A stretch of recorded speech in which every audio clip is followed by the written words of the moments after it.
Happy Sunday evening. Is everybody ready to do a little sewing tonight? I have to write something so I can see if anybody's coming in. Hi, everybody. Oh, I saw a little heart. I'm getting little fireworks on my screen. Hi, everybody. So we did a little sewing today. Our little sewing group got together today and did some sewing. Some of us were more successful than others. Me being the not successful person. So hopefully tonight I can do the mug rug. So we'll see. How is everybody tonight? Oh, just a second. I can't see all your comments. I got to scroll. Hi, Jackie. Hi. Oh, hi. Hi, Pat. All kinds of people. Hi, everybody. Sometimes I have a hard time seeing your comments, so keep commenting. Oh, they're finally starting to scroll in here now. So did everybody find the download for the penguin mug rug? I put the link in the event post, so you could click on it and it'd take you right to the Kimberbell site where it's at. Hi, Marcia.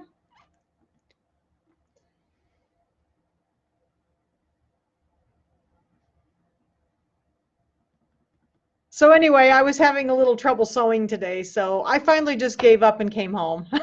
I did manage to get something done when I got home, so we'll see how the mug rug goes tonight. It's been one of those weeks, you know. So I spend a lot of time ripping. Hi, Sharon. Hi, Teresa. Worked in your yard. Pat, you worked in your yard? Oh, yay.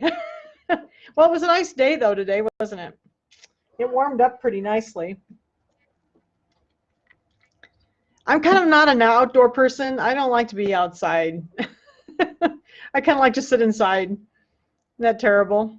Hi, everybody. Oh, we got a few more people coming in. These little mug rugs are really fun to do. I've got to find it. Just a second, make sure I got my iron turned on over here, too.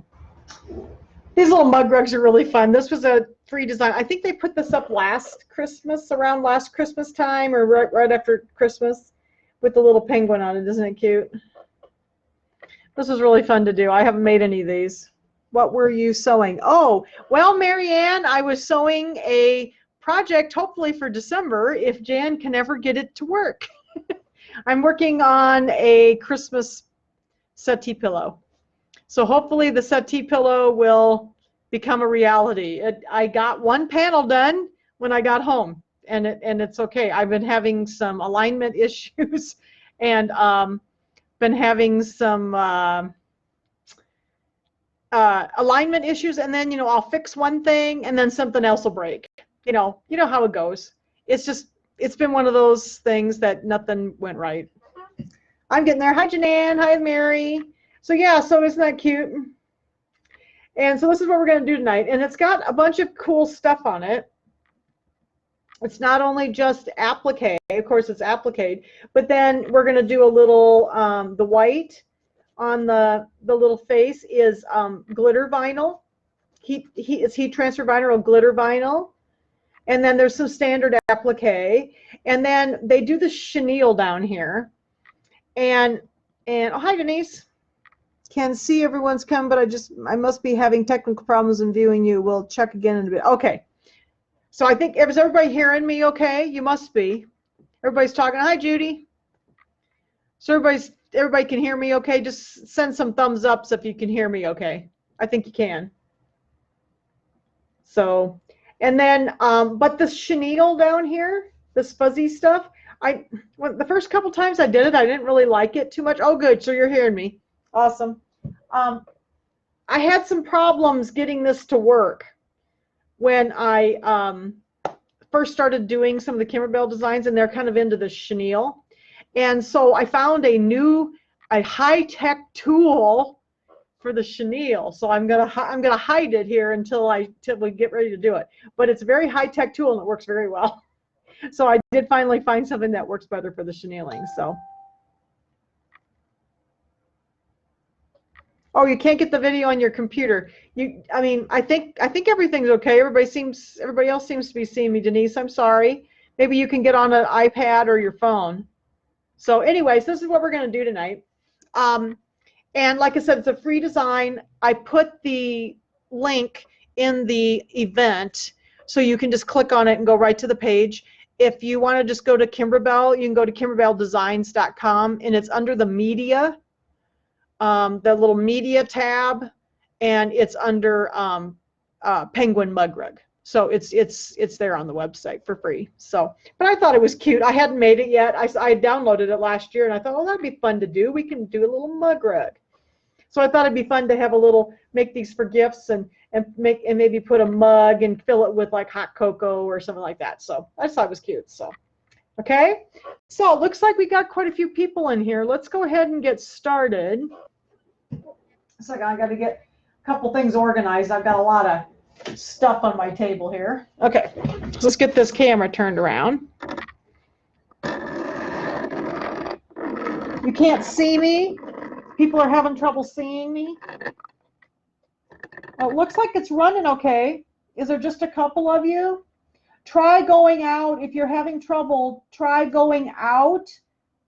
Close your browser and bring it back open again, and then come back in, because it might just be something screwy with Facebook's sometimes kind of screwy. I've had problems with Facebook Lives on Facebook. So, okay. All right. So what we're going to do is we're going to bring up this little design. I've got it up in my machine on the screen here. And it is a 5x7 design. So you need I put this in my 5x7 snap hoop here. And all you need to hoop in your hoop is a piece of cutaway. And this is that no-show mesh. I like to use this when it calls for cutaway. Some of the bigger items might be okay with the heavier, like medium cutaway. But I think these small pieces work really well with the mesh, because it isn't quite so heavy. So, okay. So the first thing it tells me to do is, of course, to hoop stabilizer. The other thing you need to do is there's two pieces of this is the backings, and they want you to fold them in half the lengthwise. So I've got these two folded in half, and I just pressed them with my iron. So these are the two backs. Okay, so there's two pieces like this, and I folded them in half. And then the other thing they ask you to do, and this is very important, this is glitter vinyl. Okay, so this is basically heat transfer vinyl that you use in your heat press, and you cut it out with your scan and cut, and then you can use the heat press to press it on. Well, we're just going to use an iron tonight, and I'm going to trim it in the hoop. There are SVG files with this for this applique, and also for, I think, the little earmuffs too. Probably the little earmuffs, and maybe the little head of the penguin. So there's some SVG files with this, so you can cut them on your scan and cut if you want. But the first thing you got to do with this glitter vinyl is you got to take off the carrier sheet, because you don't want to sew through that heavy plastic carrier sheet. When you're using a heat press, you want to leave that on, and I cut it in the scan and cut, and then you take it off. So I'm going to pull this off, okay? And this is what we're going to use for our applique here in a little bit, okay? So I'll just put this aside, get rid of the carrier sheet. And then it says to stitch the batting placement line. So the first thing that's going to stitch out is, and of course we've talked about appliques quite a bit, that the first thing is going to be a, oh, hi Kathy in Orland, you made it too. Pat Pearson. Lynn, can you see me now, hopefully? So the first thing that's going to sew out here is going to be the placement line to put our batting down. So I'm going to go ahead and sew out number one. Oops, except that I probably forgot to do something. My machine is frowning at me. I forgot to hit embroidery. So it told me to finish editing. Sorry. Okay, so we're going to go ahead and sew out the first little step here. You don't need a whole lot of fabric for this. I used a lot of scraps out of my scrap box. I had some real cute scraps of like wintry fabric with some snowflakes on it and stuff. So Okay, and I put some silver. I'm doing kind of a little light gray on the main part, so I went ahead and put a silver thread in here. And then we're going to put our batting in. So the second step, we're going to put our batting in. And then the second step is going to be, it's going to sew around the outside edge, and then it's also going to sew a little road map here for us so we know where to put our other fabric down. So I'm going to go ahead and sew this out. Now I was having a little problem with my foot wanting to grab onto this batting a little bit. See, it's grabbing just a little bit. I'm going to stop for a second and straighten it. I did raise my foot up just a little bit because sometimes the batting, this is a Hobbs batting, and it's a little poofy. So sometimes I have to raise the foot just a hair higher, and I'll show you where that is in the settings, just to keep it from catching. All right, so there's our tack down line for the batting, and then it's going to do our little road map on the inside here, so we know where to put all of our appliques down. So it's going to go across in the middle, and then there's like two little pieces on the one side and one on the other, so it doesn't have a whole lot of stuff in there. Now, if you downloaded the design, the instructions are pretty good. Oh, hi, Maria. Hi, Betty. So the instructions are pretty good. If you can see here, see how they have the little pictures here? So they help us know where the parts are, and they gray it out so you know where to put your fabrics down, which is really nice. But the one thing that I always do is when I put batting in, I don't like to leave this batting around here, because when you go to turn this right side out, it leaves all this bulk in there, and these are pretty small. So I always take this, and this is something that Kimberbell normally doesn't do, is they don't trim their batting to the stitches. So I'm going to trim this batting down along the edges, because then it will leave a nicer seam allowance, and you won't have that big bulky piece in there when you go to turn this little thing. So let's go ahead and trim this batting out of here. So this is not in the instructions. You may want to, this is on step number 2, and I just wrote it in and put a highlighter on it so I'd remember to do it. But this always works better for me when I'm working with especially small things. I don't like that bulky stuff in my seam. All right, so we're going to trim that off. Okay. Put this back in. All right. Now, the next step says to place piece number 1 right side up, completely covering the section. And I showed you the section on the camera. It's right here. Okay, so it's going to be this top left-hand corner. And I put a piece of white on mine. And mine's white with little snowflakes, so I got to lay it down here and make sure I get it right side up. Okay, so I've got this little piece of white with some snowflakes. So we're going to put this up here. Leave a little bit on the outside edge so you have a little bit, because you're going to have a seam allowance. Okay, make sure it covers, and they're very generous with their pieces, so you should be fine. And then it says to stitch the trimming placement line, which is step number 3 on your machine. So we're going to go ahead, oops, make sure I got this in, and we're going to sew the trimming line. Now they do a little bit differently for piecing. I have a tendency to put a placement line in, but they do theirs as a tack down and a placement line at the same time. So it took me, oh, hi Clara, I'm on. Can you see? Clara can't see me either, because is everybody seeing me okay? I mean, it looks like it's working to me. So, okay, so this line here is going to be a trimming line. And I'm going to trim close to these stitches. So what Kimberbell does is, instead of doing a separate placement and trimming line or tacking line, so everybody's seeing me okay, all right, they do one tacking trimming line together. Okay, so we're going to trim close to the stitches on this side. So this, we're going to put another piece on. And I'm going to trim down. Okay, and I just left my silver thread in for the piecing because most of my fabric worked well with the silver.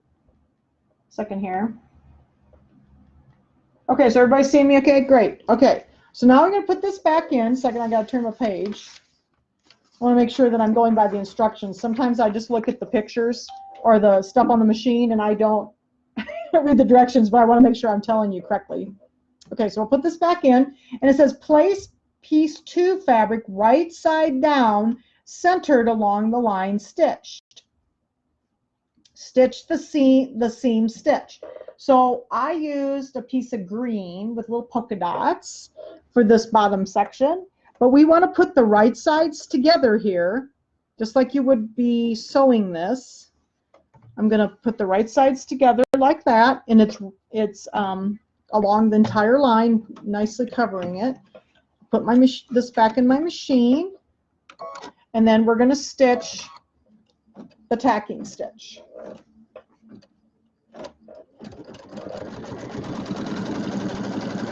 Now there's several different ways when we get done sewing this, depending on what you prefer. Normally with the cotton fabrics, I can usually flip it over and finger press it nicely with my nail, and I don't have to get the iron out. Sometimes if I'm having trouble getting things to like if I'm using some fabrics are just not, they don't crease as well. So I often will get my little mini clover iron out, and I've got my little hoop pad. I think we made these in a class, so you might remember these little hoop pads. And I lay my little hoop pad underneath here like this, and then I take my little clover iron and iron along that line, okay, and then pull my little hoop pad out. So that way I don't have to take it out of the machine. But this is going to be okay just to finger press, I think, tonight, because all of it seems to crease well. Okay, then, so we've got it flipped right side up and finger pressed. And now we're going to sew another tacking and placement line. And it's going to sew along here.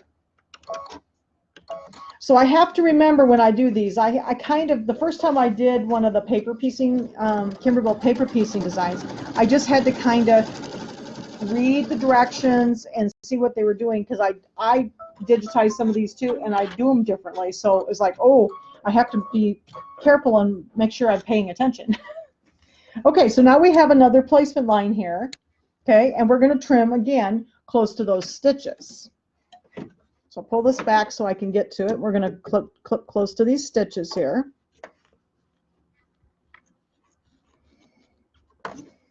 Oops. I have trouble trimming against batting sometimes. There we go. Okay, so we're going to trim close to the stitches. And then it says to place the number 3 piece of fabric right here. And this one on my little mug rug was this little gray print. Okay, so we're going to put it right sides together along that line, put the raw edges together. Slide this back in, and then it's going to do the stitching line. And we're on number 6 on the machine. So the one thing with the Kimberbell designs you do have to be paying attention is the instruction numbers and the numbers on the machine don't match. So you have to be, they have 2 different numbers. So if you looked on this instruction sheet, see, I'm on instruction number 5, but I'm doing step number 5 and step number 6. So you do have to pay a little closer attention with these because they don't match. All right. So then we're going to do the same thing. I just sewed this down, and I'm going to flip it up and finger press it. So we have the first 3 pieces pieced on the front of our mug rug. So I'll show you the other example so you can see it again. So here's the 3. We did this piece, and this piece. Okay? All right, got to turn my page again here. Now it's going to do the tack down. That's going to go all the way around the outside edge. Okay. Now you can see that the foot of my machine is going to stay on the fabric pretty well. Just be careful to kind of watch that your foot doesn't decide it's going to grab something. Okay, so we're going to do that one next. I'm just going to leave my silver in. I use about 6 colors in this.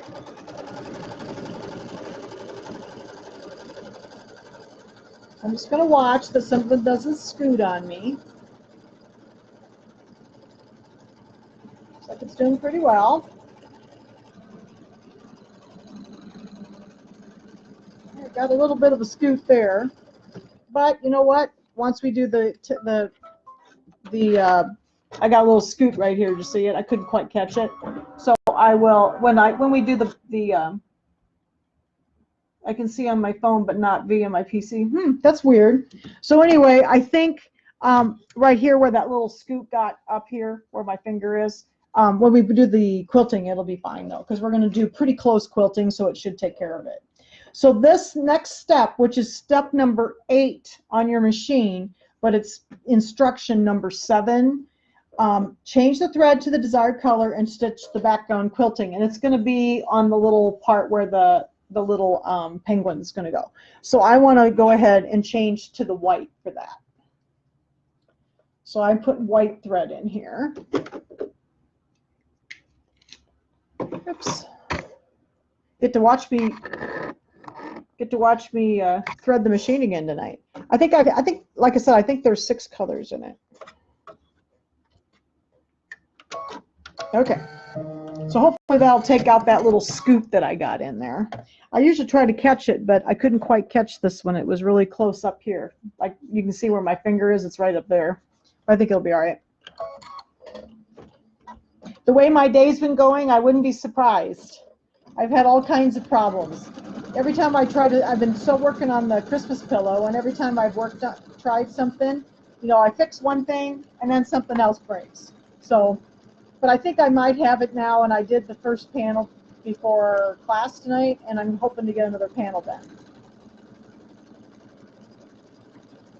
Oh yeah, that took that little pucker out for me. It looks much better.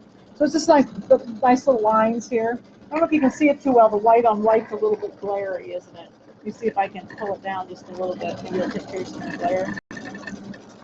That's a little better. It's hard with the camera with the white fabric.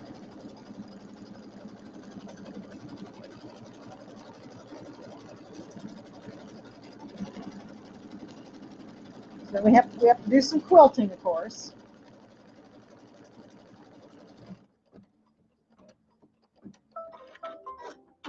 Okay.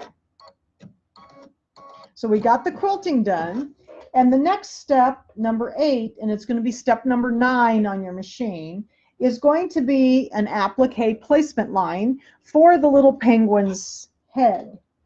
And we are going to use, I'm going to use black for that. So I had little black polka dot fabric for his head. He was so cute with I love polka dots, so I have lots of polka dots and things. So we'll do some black thread for that. Whoops, looks like somebody else commented. I need to scroll down a little bit. Hi, Jackie.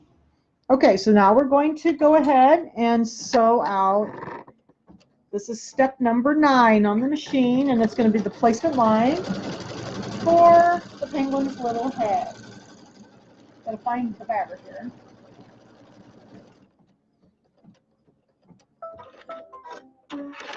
Oh, we got a lot of people here. Hi, everybody. Thanks for coming and visiting me tonight. Okay, so here is the penguin's little head, and we're going to lay the fabric right side up. This is an applique, right side up over that area. And again, the fabric is plenty generous. Okay, and then we're going to stitch a tack down line. So this is step number 10 on your machine. And the one thing it does say in the instructions, I'm trying to make sure that I read some of the notes, but the one thing it did say is use the same color thread for the tack down stitch that you plan to use for the decorative outline stitches on the head of the penguin. A different color of thread will show through, because this is going to be a decorative stitch along the outside edge.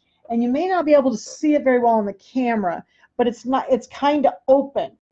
So see that along the top of the little penguin head. So make sure you use a matching thread here. They do often use, Kimberbell does often use decorative stitches. So you want to probably change the tack down stitches to the same color. They did make that note. So this is going to be the tack down stitch for our fabric.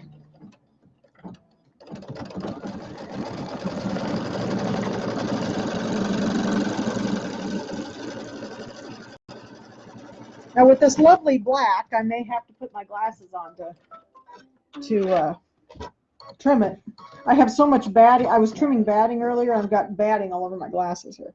So I'm going to put my glasses on so I can trim this. Now you do trim in step number 11. It shows you trimming along each edge, even the bottom edge here, because there's going to be something else that covers that up.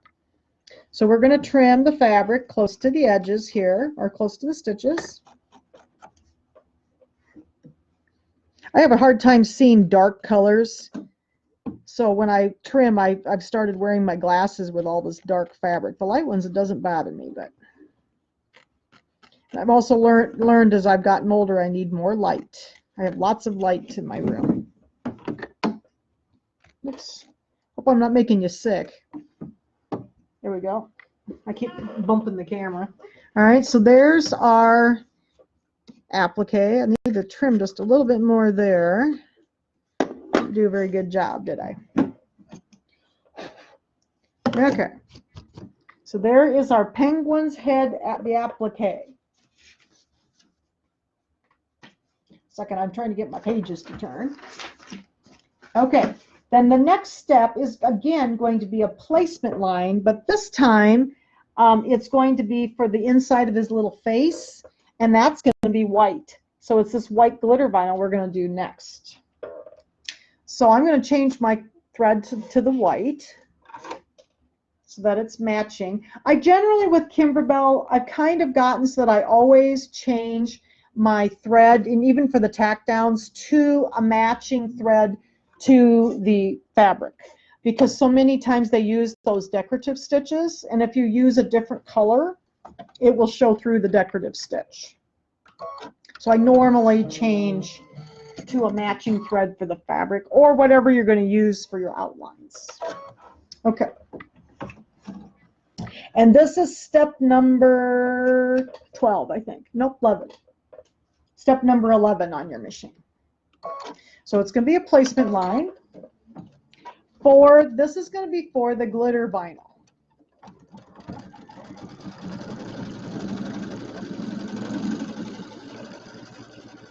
Gotta move a couple things out of the way here. Okay, so there's the glitter vinyl placement line. And I'm going to lay this down, this glitter vinyl, just like I do any other applique. The one thing about glitter vinyl, though, it has a tendency to shift a little bit on me. So sometimes I will take a piece of tape and just tape it down. It likes to scooch because it's kind of shiny on the back. So I often do tape this down. Now I've got this handy dandy new toy. Look what I found. This is the Kimberbell paper tape or paper tape. And look, I found a dispenser for it because I have a hard time getting it to tear for me. I got the dispensers at Walgreens. And then you get 2 rolls of paper tape with it. So go back where the Band-Aids are, and they have these great dispensers. Look at that I can set it up on my machine. Because I'm always looking for a roll of tape. And I have a hard time with this scooching, so I am going to tape it down here. So hopefully we won't sew through any tape. All right, so this is going to be step number 12 on the machine, and it's going to be the tack down line for our glitter vinyl.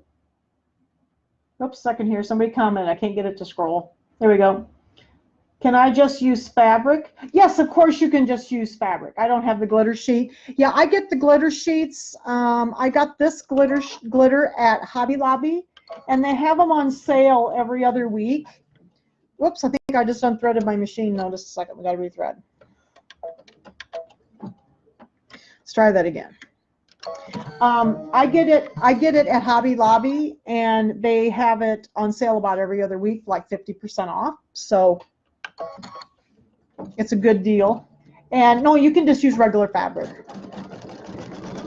You will do it just slightly differently, Betty. You don't have to do what I'm going to do next. We're going to trim, but there's one other step when you do the glitter vinyl. So, and in step number 15, it shows you trimming, and we're going to trim it on the bottom and all the way around, just like we would, like we did our black part. So just give me a second here. I'm going to put my glasses back on. I can't see this one very well either. Sometimes when it's shiny, it bothers me too. So we'll get this trimmed. This is kind of plasticky stuff. And I just had some scraps of this left. I had used this for, I can't remember what I used. I think I used this for some of the little bench buddy pillows. They were so cute. And they used white glitter vinyl for some of the little snowmen, I think. It was in the January ones that I did. So we're going to trim around here.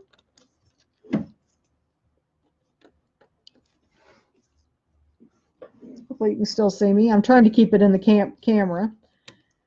With this hoop being smaller, it's sometimes hard. Okay, but then the deal with when you work with this glitter vinyl is heat activated. So you want to glue this down. I can't get the live feed to come up. Okay, Cheryl, sorry. Try going out and coming back in again. So with glitter vinyl, this is the trick with glitter vinyl. You want to make sure you iron this down before you sew on it, because it has a tendency to pook in the center. That's my technical term. So I'm going to kind of turn the camera here. I've got my little ironing pad set up over here and my little itty bitty iron that I like. This one works great because it's small enough to go inside the hoops. Even the 4x4 hoop it'll fit in. So I'm going to lay this over. I've got my wool ironing mat laying here. And I'm going to cover, you always want to cover this vinyl though with a pressing sheet. You don't want to press right on it because it'll just melt it right to your iron. And I'm going to lay this over here. Whoops. Hopefully I won't have it on the floor. And I'm just going to press down on this for a few seconds to kind of hold that glitter vinyl down and adhere it to the fabric. Because that's what you would be doing if you were cutting it and putting it on, say, a shirt. We just happened to trim it first. Okay, that looks pretty good. So it looks like it's down. You don't have to hold it down too long. Most of the time, these vinyls will, I usually let it cool just a little bit before I sew on it as well. Just let it cool for just a second. Most of these take about somewhere around 10 seconds to 15 seconds to really adhere. When I do this in a heat or in my heat press, I actually will do them just a little longer so that they set into the fabrics better if I'm going to be washing them. But this is fine. You don't have to push down that too far or too long. Oops, I lost my instructions. Okay, so again, we use that pressing clause. It is very important that you do that so that you don't melt your heat transfer vinyl. So then I'm going to go ahead and put this back in. And the next step is going to be another placement line. And this time it's going to be for the earmuffs. So we're going to have pink earmuffs. So I'm going to put pink fabric in, or pink thread. I like polka dots, so I had kind of polka dots all over this one. Because my pink fabric has polka dots, but it's kind of irregular polka dots. So here's my pink polka dot fabric. So we have to do the placement line first, and this is step number 13 on your machine. So I've got my pink thread in, and we'll do our placement lines for the earmuffs. I think the little earmuffs on the bench buddies that I did in,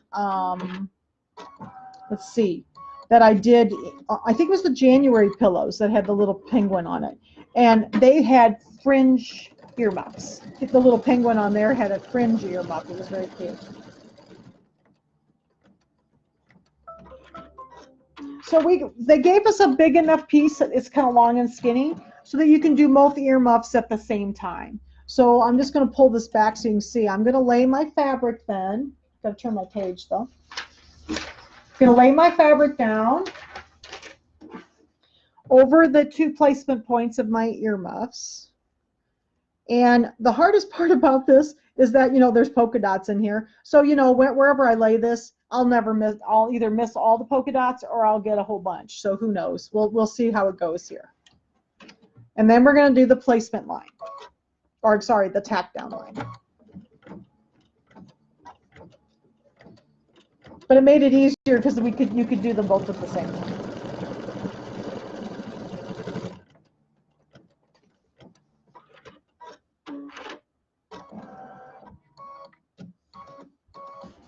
You want to make sure your fabric doesn't move. I'm just kind of holding it so it doesn't. It's a little slippery under there with that glitter vinyl. So, all right. And now we have to trim close to the stitches again on our little earmuffs. See, I think one earmuff has more polka dots than the other. You know how you never have them even. We'll see how it goes here. Oops, I'm going to have to pull it out of the machine. I can't quite reach it. These were kind of round, so I may have to pull it back so I can get around the camera here. I'm going to trim those off. Is anybody sewing with me tonight? Is anybody making the penguin with me? I'm going to go up here and do this one. You're going to have a little piece of fabric left. I'll stick that in my little scrap bucket. I might need it for another penguin. And yes, you probably could have done these with 2 little pieces, but if you don't do a large piece that goes all the way across, it'll probably catch one of the pieces as the foot's moving. So it's just easier to waste a little piece of fabric. Takes less tape that way. You really have to tape things down then. Okay. There. So one of the earmuffs has more polka dots on it than the other one, but that's fine. All right. So now let's see, what's the next step? Step number 15 on the machine. Oh, we're going to sew his eyeballs. So I'm going to put the black thread back in.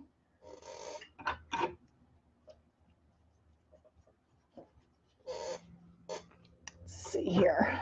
Got to find my black. I need to go buy some more black. I'm about out of Brother Black thread. I noticed that my spool is dwindling down here.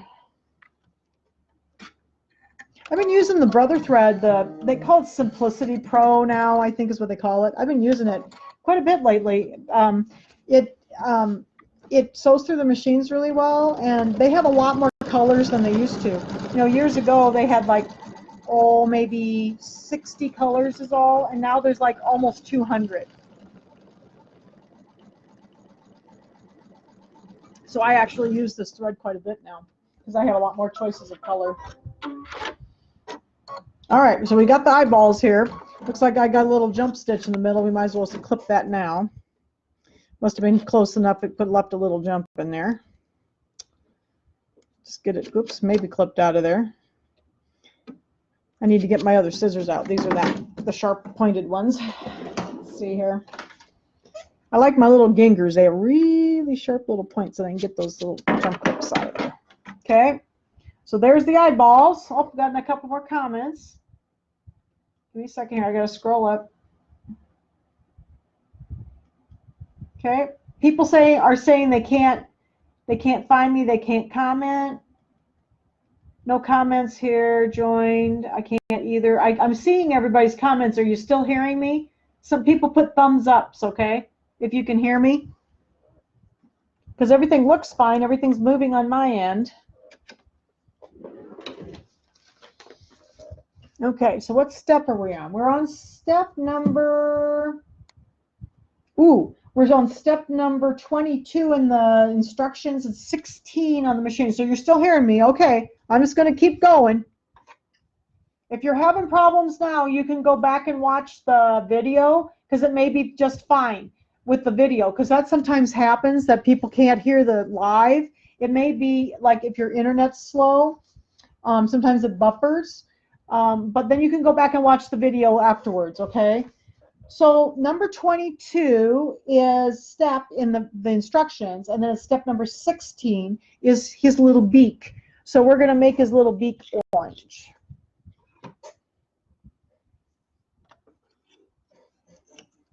Get the orange thread here. So next weekend, for those of you who have not heard, we are going to have a sale. I'm going to send out an email. I'm going to send out an email probably tomorrow morning or during the day sometime. We're going to have a sale on Small Business Saturday, not on Black Friday.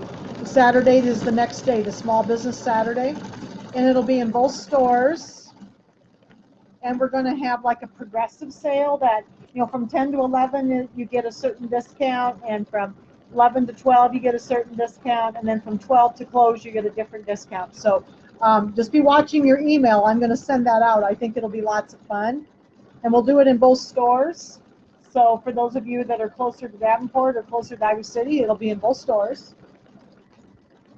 So I'm actually kind of looking forward to that. Tim's not a big fan of Black Friday, so I knew he wouldn't do anything for that, but he decided he wanted to do something on Small Business Saturday this year. So okay, so now we're on 17. So what is 17? 17 is, oh, this is the decorative along the top of the head here, and also the covering stitch. So I want to go back to my black for that.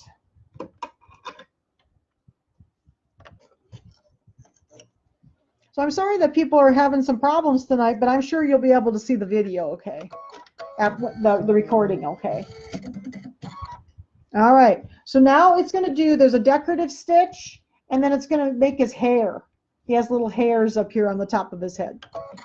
So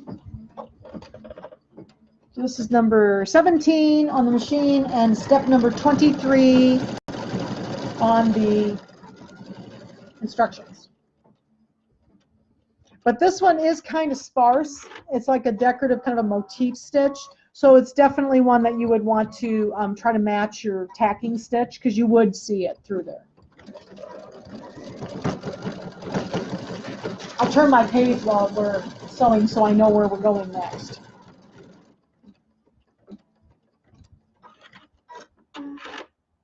Okay, oh, it looks like, yeah, it looks like maybe they haven't had any more comments. So hopefully you're able to hear me and see me okay.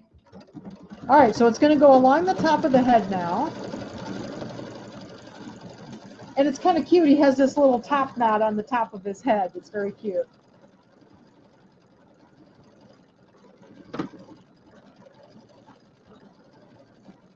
These little mud rugs are really cute. Kimberbell has like 3 different CDs with mud rugs. There's one that's like a seasonal one that there's 12 or 13 different mud rugs, one for each month of the year. And then there's another one, there's a version 2 and a version 3 mud rug CDs. So there's actually 3 different ones now. And the third one just came out maybe about 3 or 4 months ago. I finally was able to get it. Oh, Betty's sewing along with me. That's good. Are there a few other people sewing along? I usually have at least a few people sewing along. So this is the little, oh, there's his hair. So his hair is all done.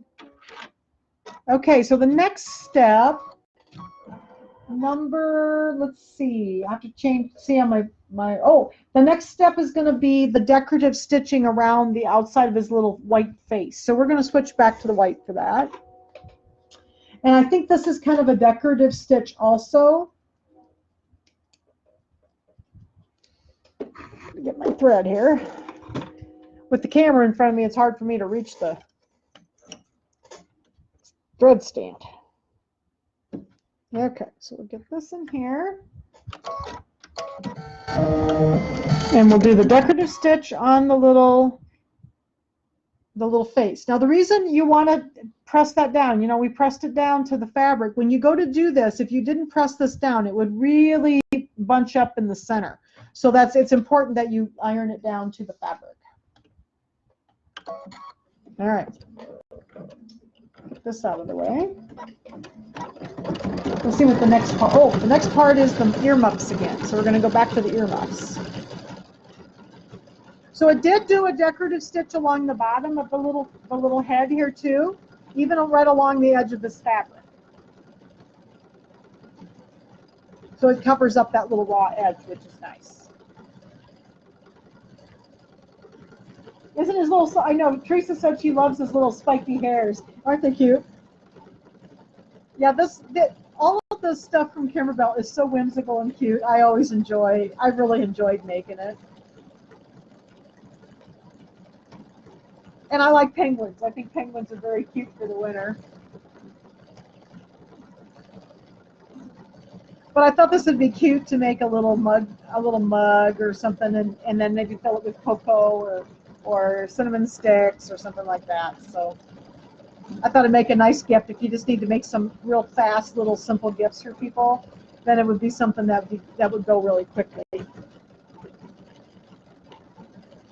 But the chenille is different, so that's why I wanted to show this to you, because the chenille is a little different technique. It's kind of neat. Okay, yeah, so the next part is going to be the satin stitches that are going to go around his earmuffs, and then it's going to do the little thing across the top.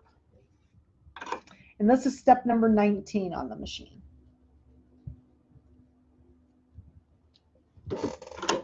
So this year, for some of you who don't know, I've got about 30 people in a club called Kimberbell Club, and we've been doing a quarterly club, and we've been doing 3 designs every month, and so we spend a whole day sewing Kimberbell designs. And we haven't done any mug rugs, so they didn't have any mug rugs in this one, but it's been really fun to do. I think everybody's enjoyed it, and we've done all kinds of really cute projects.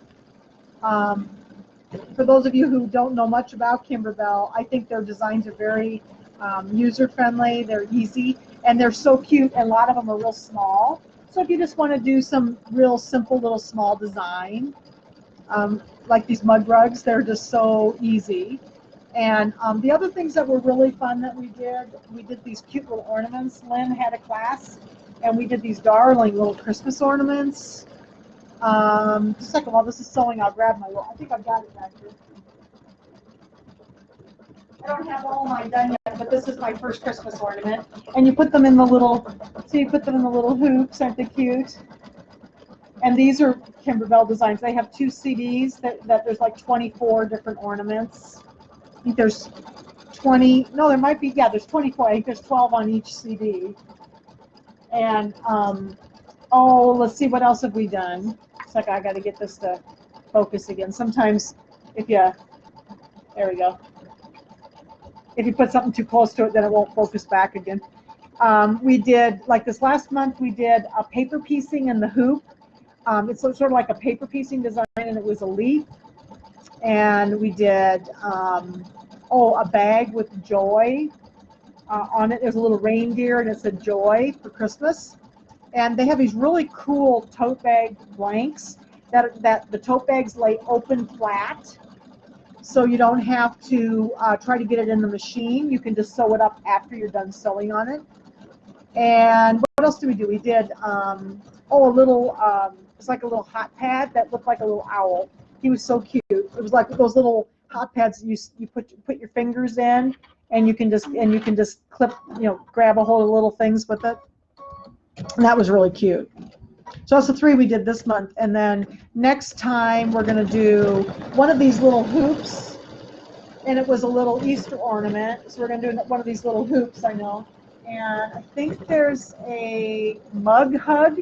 They make not only mug rugs, but they make the little things that go around the mugs, poppy mugs. And we're going to make one of those. And I can't remember what the 3rd project is. There was 3 projects though that we have left. So that we're going to do those in March. And then I'll probably do it again. We may do it again next year. So we'll have another whole different set of little designs. They're really fun, and we just get together once a quarter. And I try to keep the designs small so you can bring your smaller machines if you have them. So we're going around the earmuffs. Let's see, what's the next step, though? I'm going to make sure I get my next thread ready. Oh, we're going to do some quilting. So the next step is going to be with the silver. So I'll have it ready. Isn't he turning out cute?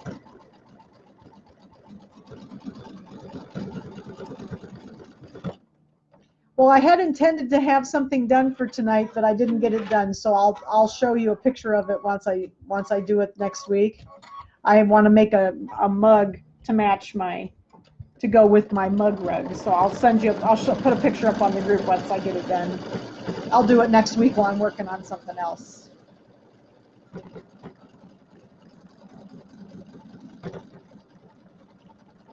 I've got this in my dime snap hoop. This works really well for the when you're just hooping stabilizer, because you don't have to use such big pieces of stabilizer. I really like. I mean, I've been really enjoying using them. I haven't had them too long, and I've been using them for kind of a little bit of everything. So, how many people got hoops at the dime event? A bunch of you were at the dime event. Did a bunch of people get them? Send some thumbs up.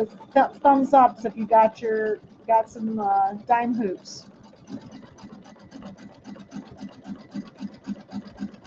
I think a bunch of people did. Okay, we're getting done here. We got just about around the other mirror muff here. Oh, we got a few. Oh, here comes the thumbs ups. How does everybody like their dime hoops? Are you using them? I really like mine. Oh, more thumbs ups. Awesome. Ordered but hasn't arrived. Marcia. Oh, your hoop? Whatever was ordered from Dime is here, and I emailed you, Marcia, I believe, and it's down in the Davenport store. You might want to call there tomorrow. I think it's there because I took it down. I'm pretty sure I emailed you, or I told Ron to call you. Maybe he forgot, but it's there because I think you needed a 6x10. Okay, so now the next step is going to be, we're going to do some quilting. We got a quilt up in this section up here.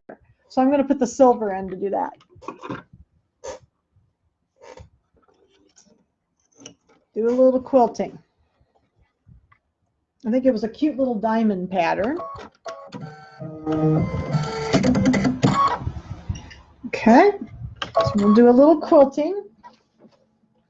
Oh, guess what? The next step is the fun part. We're going to start doing the chenille. How many people have done chenille?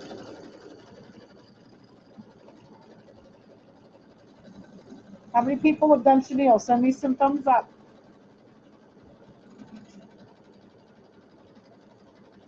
You know, Denise, I did it first too, but what I did is I marked the centers of the hoop. I just took a Sharpie marker and marked them. Sorry, Marcia. I think maybe I may not have emailed. I took them to Explore Club when I went down there, and I told Ron to call the two. There was like you and one other person, and I think I told him to call, but maybe he didn't call, or he forgot. And I'm pretty sure it's there because I took everything down. I know everything came in, and I remember your name. So yeah, just give him a call tomorrow and make sure it's there, okay? I know you have to drive a little ways to go. So just make sure you call him. I'm sure it's there. We're doing this little diamond pattern. All right, so we got our quilting done. So I apologize that you've had to wait. I took them down a week ago. All right, so now the next piece is going to be, we're going to place the 3 fabric pieces. You cut 4 pieces the same size. So this piece here was one of them, and then we cut 3 more the same size. And I'm going to pile all 3 of these up on top of each other. We're going to do the chenille now. So this is how they do chenille, and it's very neat.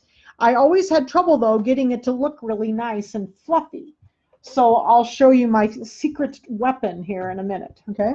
So we've got our 3 pieces, and we're going to lay them down on top of this section, okay? So I'm going to lay all 3 pieces down on top of that same section. Okay. Then I'm going to change my thread to match my green. So I've got kind of a greenish thread here that I'm going to use. Oops, maybe.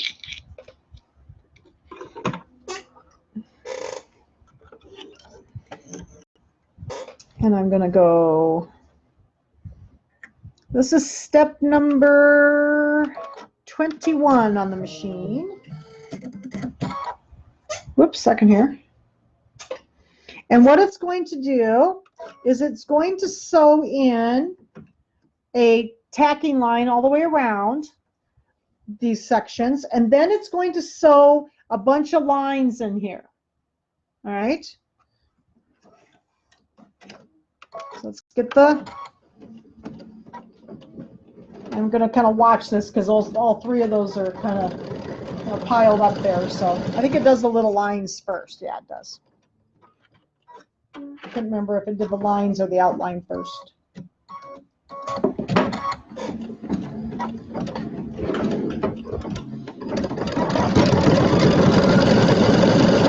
Gotta make sure I get all the right tools here to do this little chenilling. So the chenille is really fun. So this is kind of the little fun thing. We did the glitter vinyl, but then the chenilling is fun too. Oh, sorry, Pat. Yeah, I asked it. It was only you and Marcia, I think, were the only 2 that everybody else came to Dream Club or to Explore Club. So I just gave everybody theirs, and I asked them to call the other 2 because I needed to leave that evening. So that's why I hadn't called, because sometimes you guys come. So we're doing the chenilling lines. Yeah, so I took it just down last week, Marcia. I'm so sorry. So just give him a call tomorrow. I'm sure it's there. He gets busy working on machines, and he doesn't get the phone calls made.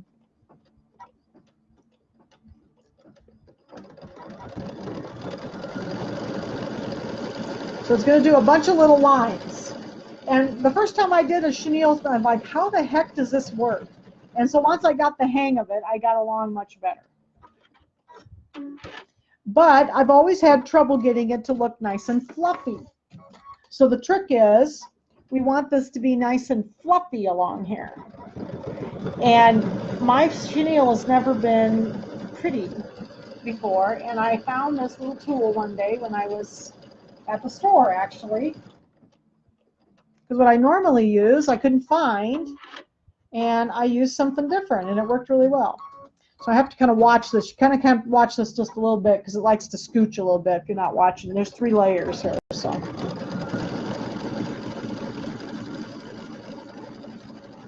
I think the first chenille I did was on the Jingle All the Way quilt, so I'd never done it before. And so I wasn't real happy with mine, but then I went back and I was able to apply this technique to that quilt, and I like it much better now.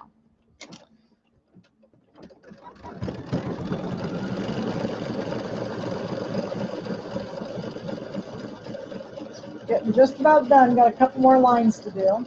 And then it's going to do a little outline around the outside edge, just kind of a basting stitch, actually.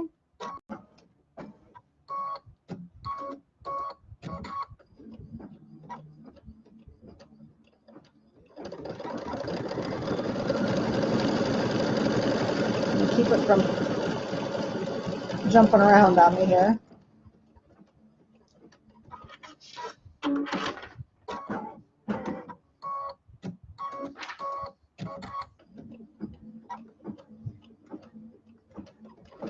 But this is kind of the fun part of it, is doing the chenilling. I kind of got, after I found this new tool, I really like the chenilling now. I think we got 1 or 2 lines left. And then it's going to do like a little baste around the outside edge thing.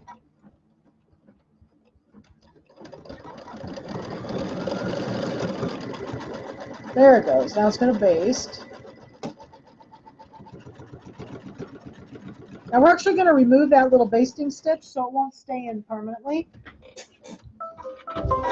So after you do all the stitching, Then the number 29 on the instructions is you're going to trim all 3 layers of the fabric close to the basting stitch. You're not going to trim the applique. You're going to leave the 4th piece down here. So we're just going to trim the, whoops, got to get my scissors here. We're going to trim the top 3 pieces that we just put on close to those basting stitches, and try not to sew or cut through the basting stitches. So we're just going to trim close to those stitches.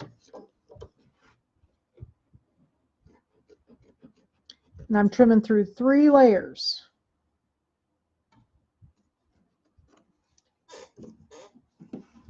Turn it around this way, it's easier for me to trim. Okay. So we're getting through there. I'm trying not to hit my 4th layer there, so just be careful. Didn't do too well there, did I? Okay, and let's do this side.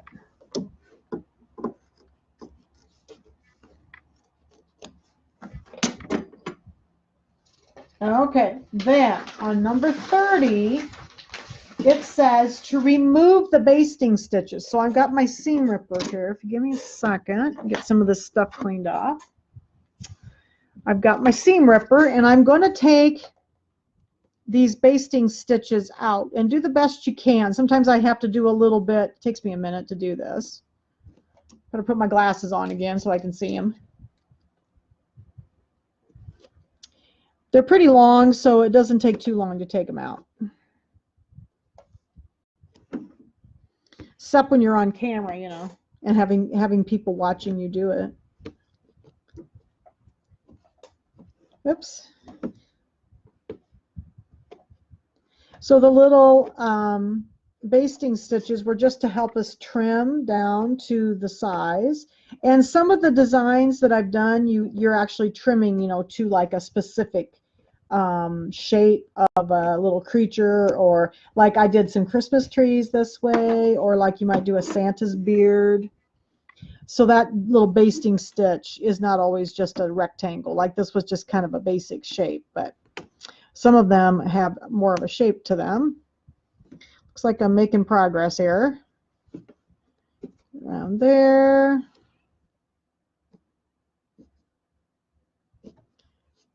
And last side here. Yeah, they did pretty long stitches, so it doesn't take too long. Oops.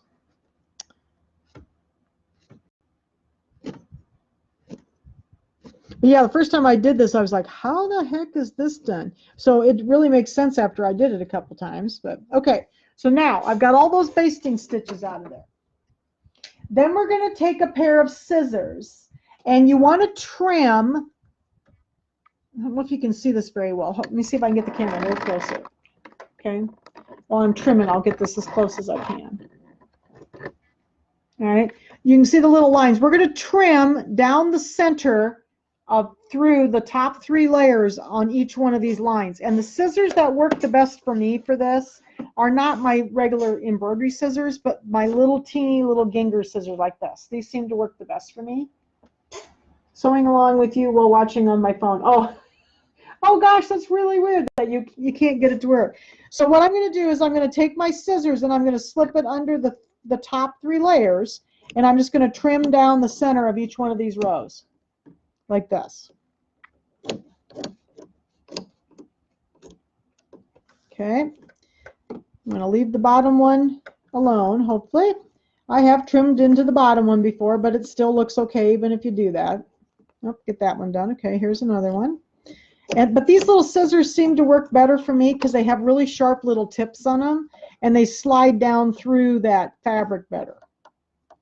The little curved ones are harder for me to make them look kind of straight, you know, so I usually just use these. And these are like those little tiny straight edged embroidery scissors. All right, we're going to go down, keep going.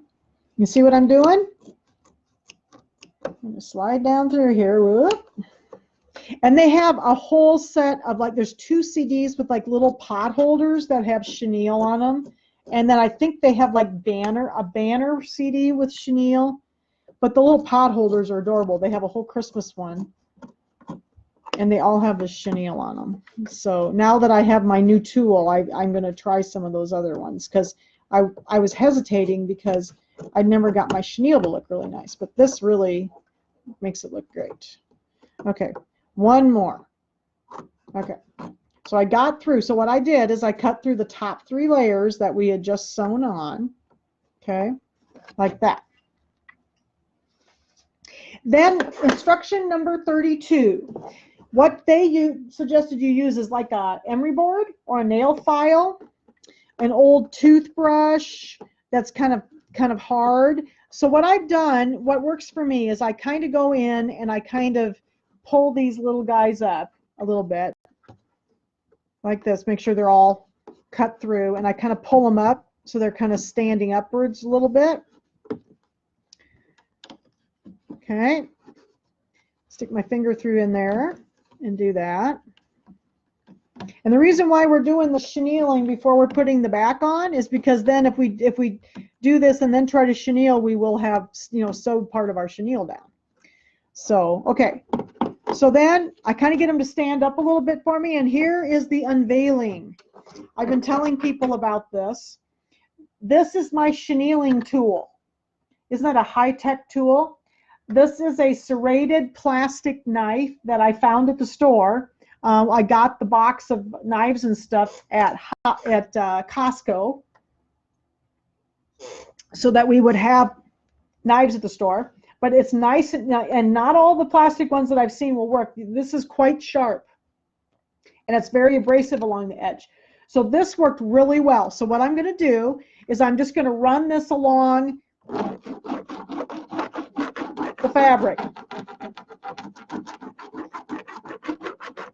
And not all fabric is going to chenille as nicely as others. Some are not going to ravel as much. So you may have to work at it a little bit more. And I just kind of play with it.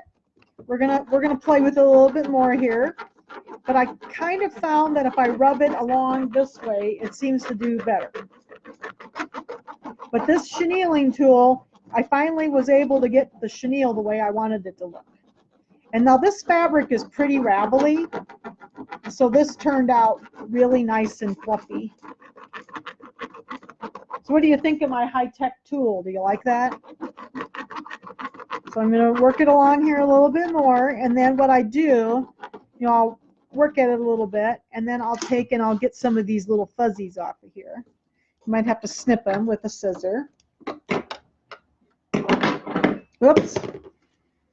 One of my friends told me that what we should do is we need to put like a fancy handle on it and you know, sell it for 20 bucks. But I like, these have been working really good. So if somebody didn't get a chenille tool, I have a few left at the store. But otherwise, just look for some plastic cutlery that has like a knife that's got a pretty serrated edge on it.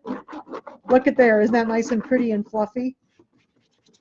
So I might need to do a little bit of trimming up of some of these little strings, but for the most part, that's done. Isn't that cute?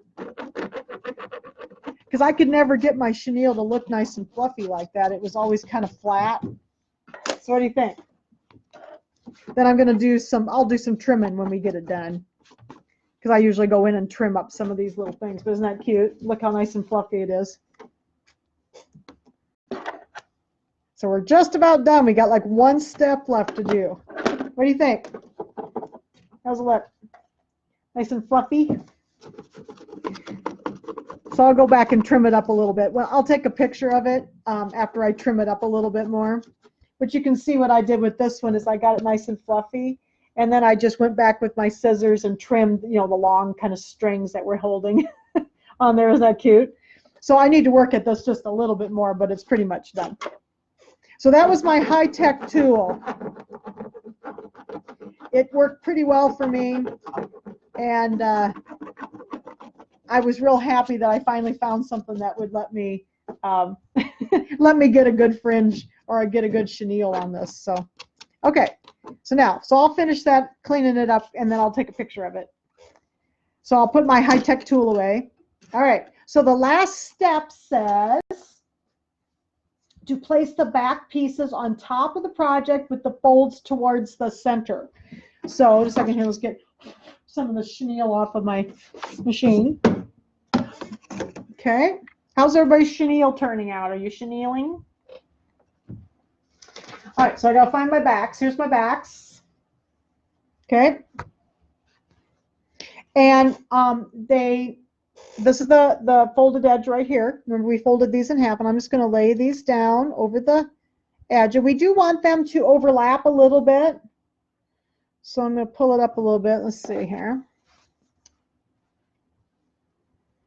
You want these to overlap maybe an inch or so.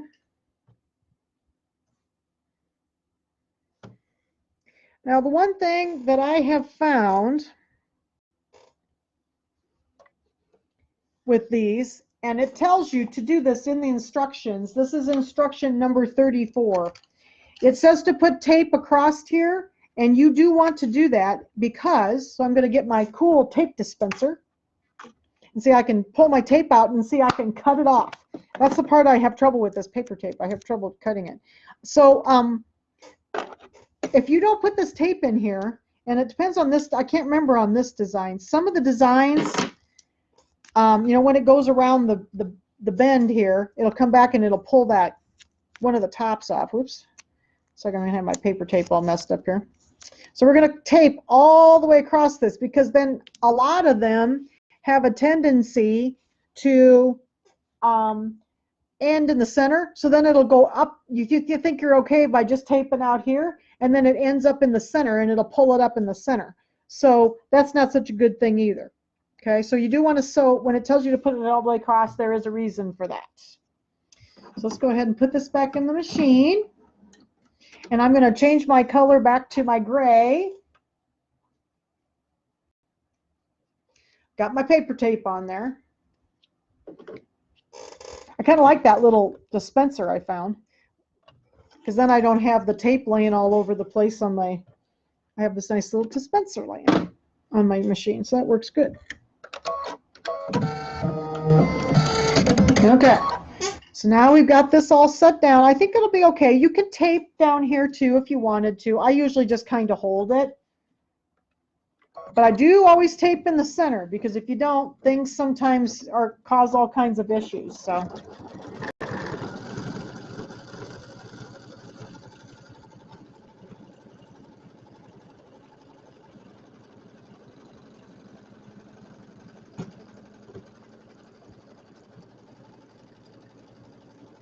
All right, I think we're going to be good. Because some of these designs, what happens at the end, so I'm not sure if this one's going to do it. We'll see here in a second. I can't remember when I did it. But some of them land in the center, and if you don't tape all the way across, it'll catch this and pull it up on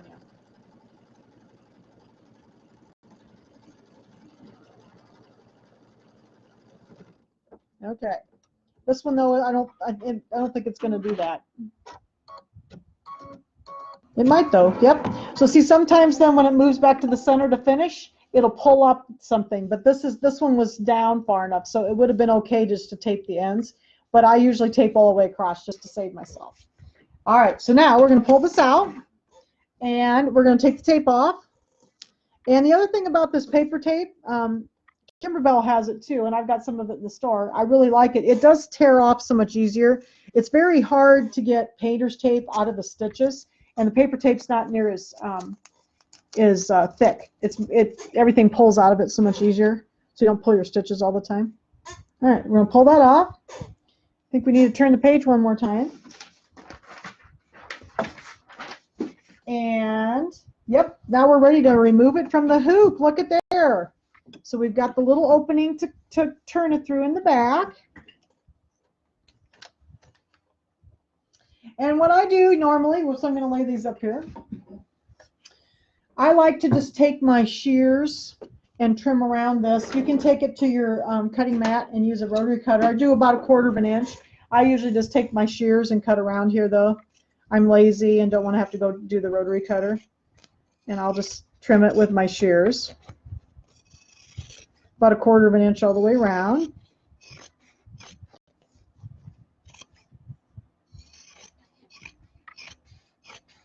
Go. Whoops. Making kind of a mess. I'm a very messy sewer. Okay, whoops. This one could be down a little bit more. I'll take this down just a little bit. Now, the one thing that I don't do, that they do in the instruction, is I don't like to trim the corners, because my grandma taught me this cool little trick.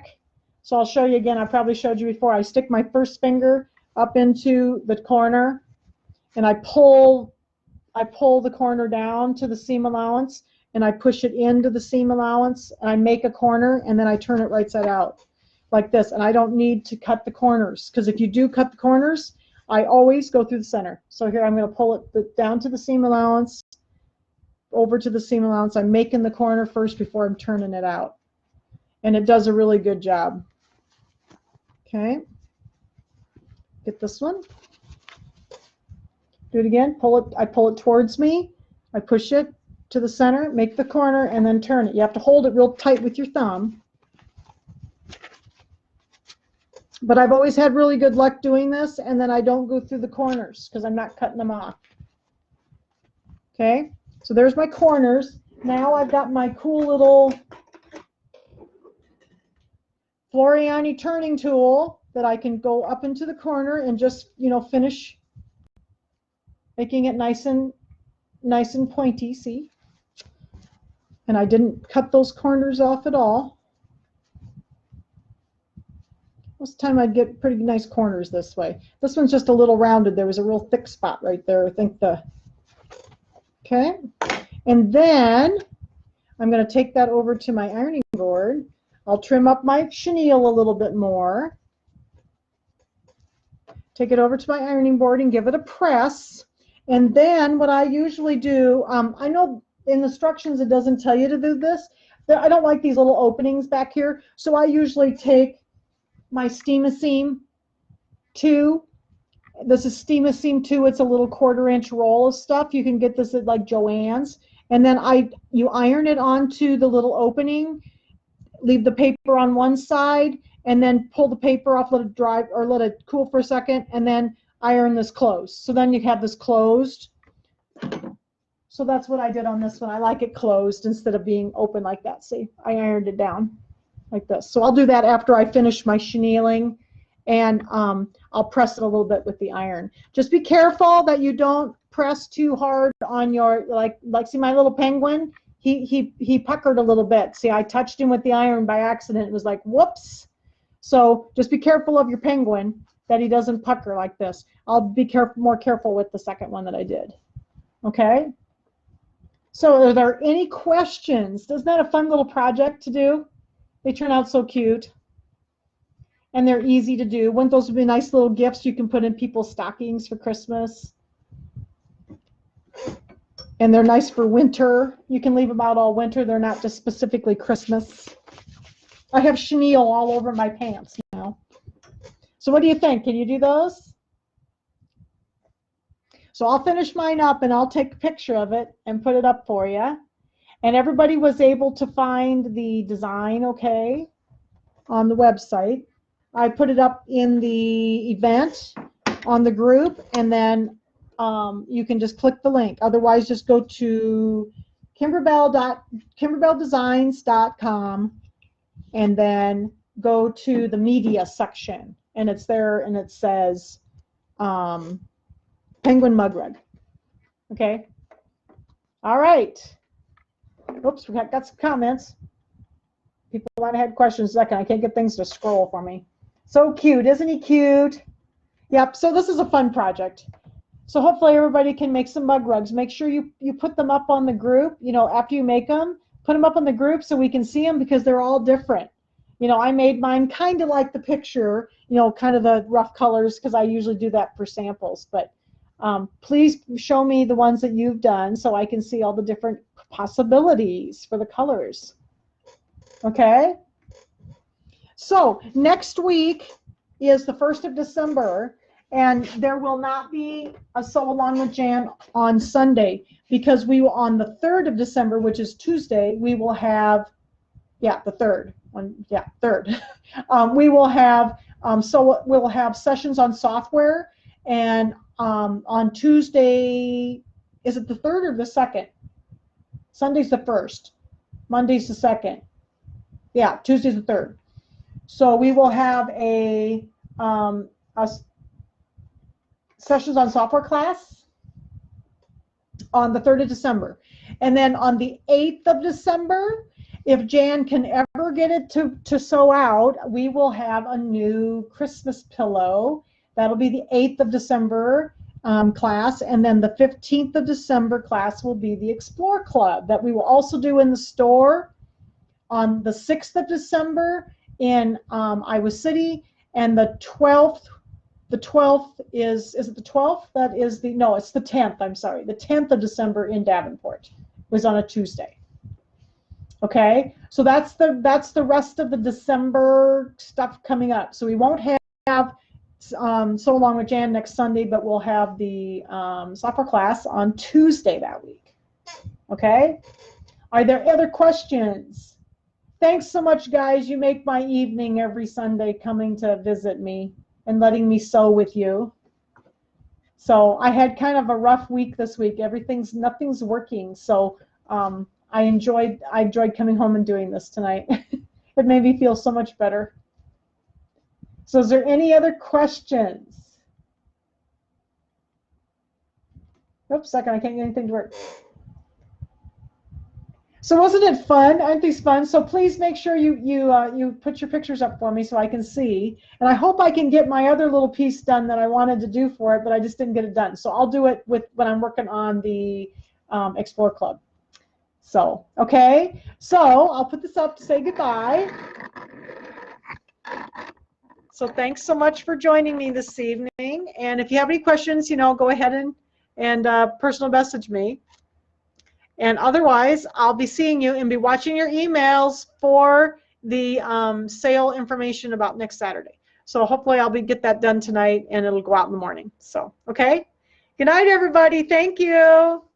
Have a good evening.